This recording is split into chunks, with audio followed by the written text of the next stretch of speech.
وجہ کتاب چاری ہو جتنے دیکھا چنگا چوکا پڑھ کلام سواؤ. یعنی زیادہ وہاں پڑھنا ہے جہاں کچھ امیدیں زیادہ ہو تو. لیکن یاد رکھیے گا میں آپ کو یہی عرض کرتا ہوں پڑھا سب نے ہوگا مانتا ہوں قرآن سارے پڑھتے ہوں گے بڑی طرزوں میں ہم سے اچھا پڑھ لیتے ہوں گے. لیکن یاد رکھیے کہ سمجھے گا کون کون. میں کہتا ہوں جس سے ہر جن کے پیچھے جا کر پڑھتے ہیں انہیں بھی قرآن سمجھ نہیں آیا تو انہیں تو آیا ہوگا. اور جن کے پیچھے جا کر حج پڑھتے ہیں کم از کم. اور جو علماء حرمین شریفین میرے سامنے کتاب لگی ہے علماء حرمین کی.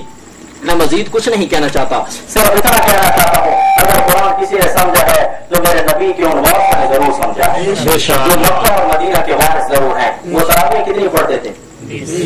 20 ہی پڑھتے تھے نا. ان کی باتیں ہمیں ماننی ہوگی. جی ہاں یاد رکھیے گا. لیکن ان کی ایک بات یہ بھی مان لیتے ہیں کہ ان سے یہی ایک سوال کیا گیا کہ آپ صلی اللہ علیہ وسلم وہاں چونکہ قبر شریف ہے کہ آپ صلی اللہ علیہ وسلم کی قبر شریف پر آ کر اگر کوئی درود پڑھے تو ان کا درود سلام سنا جا سکتا ہے. آپ صلی اللہ علیہ وسلم سنتے ہوں گے کہ نہیں. اور باقاعدہ ایک حدیث بات بیان کی جاتی ہے من صلی علیہ عند قبری. سنا ہوا ہے علماء حرمین شریفین پر. میں بات نہیں کرتا جی. اگر میں کوئی بات کروں تو شاید آپ کو انتشار پھیلا رہا ہے. اگر انتشار ذمہ ہے تو پھر ان کی ذمہ ہے. جی انہوں نے سوال کا جواب دیا ہے کہ ایک حدیث پڑھی جاتی ہے کہ جو میری قبر پر آ کر درود پڑھتا ہے میں اس کو سنتا ہوں. یہ آپ نے بھی کبھی سنی ہوگی. دوسری ہوتی ہے دنیا میں کہا نا کہ جھوٹی روایتیں ہوگی پر اللہ کا قرآن کہیں کہیں چلے گا. جی ہاں اللہ کا قرآن کہیں کہیں ہوتا ہے. تو یاد رکھیے یہ روایت ان کے سامنے بھی گونجی. انہوں نے اس بارے میں کیا ارشاد فرمایا مختصراً عرض کرتا ہوں. وہ فرمانے لگے اما روحہ فہی فی اعلی علیین. مشکل یہ ہے کہ عربی ہے یہ. جی اما روحہ فہی فی اعلی علیین. روح مبارک صلی اللہ علیہ وسلم علیین کے بھی اعلیٰ مقام میں موجود ہے. روح مبارک کہاں ہے جی؟ قبر شریف میں نہیں. کہاں ہے جی؟ اگر قرآن سمجھا ہے تو پھر انہوں نے بھی سمجھا ہے. اور آپ صلی اللہ علیہ وسلم کے بارے میں ارشاد فرمایا کہ مجھے اعلیٰ علیین کہاں ہے. شاید دنیا والے اس کو اعلیٰ علیین کہتے ہوں. دنیا والے قبر کو اعلیٰ علیین کہتے ہوں. تو آپ بتائیے کہ اعلیٰ علیین کیا چیز ہے. تو جواب دیتے ہیں وَهِيَ أَعْلَى مَنزِلَةً فِي الْجَنَّةِ. سبحان اللہ تکبیر اللہ اکبر. مسلک ہے جمعیت ارشاد التوحید والسنہ زندہ باد. وَهِيَ أَعْلَى مَنزِلَةً فِي الْجَنَّةِ. اگر کسی نے اعلیٰ علیین کے بارے میں پوچھنا ہے تو وہ جنت کا اعلیٰ مقام ہے. وہ جنت کا اعلیٰ مقام ہے. اگر قرآن کسی نے سمجھا ہے تو انہوں نے بھی سمجھا ہے. اچھا یہ اس روایت کا تبصرہ ہے. اچھا یہ تو کہتے ہیں لوگ مردے سنتے ہیں مردے آپ کیا جواب دیتے ہیں. تو فرمانے لگے الاصل ان الاموات عموما لا يسمعون نداء الاحیاء. فرمانے لگے قانون تو یہی ہے نا کہ مردے کسی زندہ کی بات کو سن نہیں سکتے. لا يسمعون. اچھا جی ان سے سوال کیا گیا یہ بتائیے کہ لوگ کہتے ہیں جو نبی کی قبر پر آ کر درود پڑھے حدیث میں آتا ہے. ظلم یہ کہ حدیث میں آتا ہے لا حول ولا قوت الا باللہ. تبھی تو منکرین حدیث کو موقع مل گیا وہ ساری حدیث کو جھوٹا کہنے لگتا ہے. اسی کی وجہ سے منکرین کو بھی موقع ملتا ہے. لیکن یاد سچی سچی اور غلط غلط ہے. ہر ایک کا پوسٹ مارٹم ہوا پڑا ہے. کاش کہ کوئی ہو پڑھنے والا. دیکھیے جو سے پوچھا گیا من صلی علیہ عند قبری سمعتہ. یہ کیا کہتے ہیں؟ کہتے ہیں من صلی علیہ عند قبری سمعتہ کی روایت فہو حدیث ضعیف. یہ تو آپ کو سمجھ آتی ہوگی. تو وہ حدیث ضعیف. لیکن کن کے نزدیک عند اہل العلم. اگر کسی کے اندر کچھ علم ہوگا عقل ہوگا عند اہل العلم یہ اہل علم کے نزدیک ضعیف حدیث ہے. میں اپنے ان دوستوں پر اٹیک نہیں کروں گا. انہیں میں اپنے سینے سے لگانے کے لیے تیار ہوں. کافر سے نفرت نہیں کفر سے نفرت ہے. یاد رکھیے انہیں اپنے سینے سے لگانے کے لیے تیار ہوں. اگر وہ جہنم میں جلنے لگے تو ہمارے ہی بھائی ہیں. ہمیں افسوس لگے گا. ہمارا ہی خون ہوگا. ہمارا ہی علاقہ ہوگا. اگر دور دراز کے کوئی علاقے میں چلا جائے تو دیکھ کر ہم خوش ہو جاتے ہیں میرے علاقے کا ہے.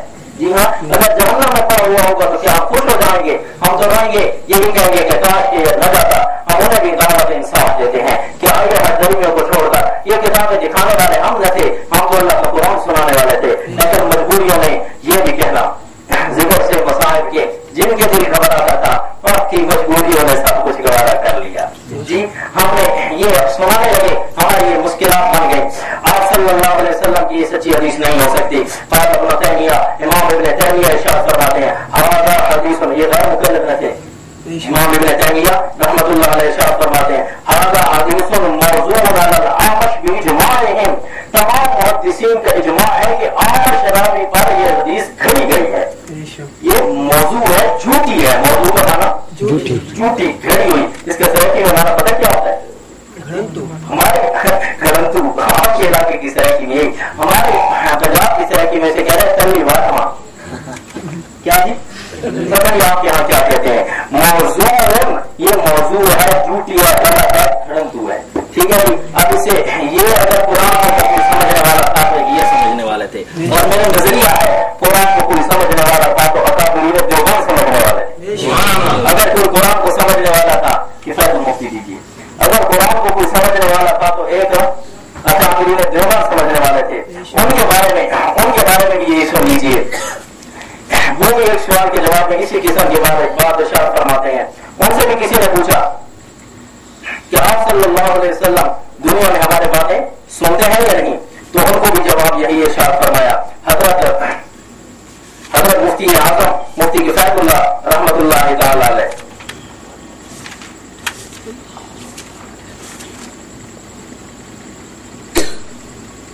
آپ صلی اللہ علیہ وسلم انبیاء کرام اپنے قبور میں زندہ ہیں یا نہیں؟ جی ہاں، ایک سوال ہوتا ہے، انبیاء کرام کہ نہیں پڑھنے والے، کوئی سچے آدمی تو کہیں گے کہ نہیں پڑھنے، کیوں یہ قرآن کافی ہو گیا ہے، لیکن پھر بھی کا مطلب آپ کہیں گے کہ دوسروں کی تشفی کے لیے ہو جائے کہ یہ پڑھ رہا ہے۔ جی اگر قرآن کسی نے سمجھا ہے تو قابلین دیوبند نے سمجھا ہے، لیکن آپ کو یہی بتایا کہ کون سی آیت سے سمجھا ہے، یہ آیت بھی آپ کو سنائی ہے، اس آیت سے انہوں نے سمجھا ہوگا، یہ آیت بھی سن لیجیے۔ انبیاء کرام اپنے قبور میں زندہ ہے، انبیاء کرام اب ہم کہتے ہیں نہیں زندہ، لیکن خود جواب دیتے ہیں کہ قبروں سے کون سی قبریں مراد ہیں، آپ کو بتا دیا جنت کون سی ہے جی؟ جنت میں زندگی ہے، وہ ہے ان کی جنت، خود فرماتے ہیں مگر ان کی زندگی دنیاوی زندگی نہیں ہے، ان کی زندگی دنیاوی، اگر اسی قبر میں زندہ ہے تو پھر تو میں اپنے ذات کے لیے تصور نہیں کر سکتا کہ میں اس کو کمرے میں بند کر دوں، تو نبی کے لیے آپ کا کیا مقام ہے، اور نبی کے جسم سے کھیلنا بند کر دیا جائے، کس بحث کو کہاں کھڑا کیا؟ شاید ہمارے منہ سے گستاخی کے الفاظ نکل جاتے ہوں گے، نبی کے اس موضوع کو پتہ چھیڑ کر ملے گی کیا ہے جی، اتنا ہی کہہ سکتا ہوں کہ قسمت اپنی اپنی ہے جی، ہمیں اللہ کا قرآن بیان کرنے میں مزہ آتا ہے، اگر کسی کو نبی کے جسم سے چھیڑنے میں مزہ آتا ہے تو اس کے محافظ ہم انشاءاللہ دنیا میں موجود ہیں، اگر کسی میں کچھ ہے تو میرے نبی کی گستاخی سے باہر آیا جائے، اگر نبی کی گستاخی اگر کوئی بھی کرے گا تو اس کے لیے ایک زندہ سپاہی ہمیں بھی سمجھ لینا، اگر دنیا میں کسی نے میرے نبی کی گستاخی کوئی بھی کی، میں کبھی نبی کو جنت سے نکالنا گوارا نہیں کروں گا، اگر کوئی کہے گا میرے نبی جنت کے لائق نہیں ہے تو اس سے پہلے میں سپاہی بند کراؤں گا، پھر کوئی ہے جو آئے سامنے جی، اللہ کا قرآن بھی پڑھیں گے، رسول کا فرمان بھی کریں گے، اگر اس کو آپ چیلنج کہتے ہیں تو بھی کہہ دیں، یہ اتنی بات ضرور ہے، بات کر کے ہم بیٹھے رہیں گے جی، اگر کہیں بلائیں گے تو آ نہیں جائیں گے، یہ کیا کس جگہ کا اصول ہے کہ بات کہہ کے میں اسٹیج پہ لاش کے چلا جاؤں، پھر جب میں جو ڈھونڈنے سے بھی نہ ملوں،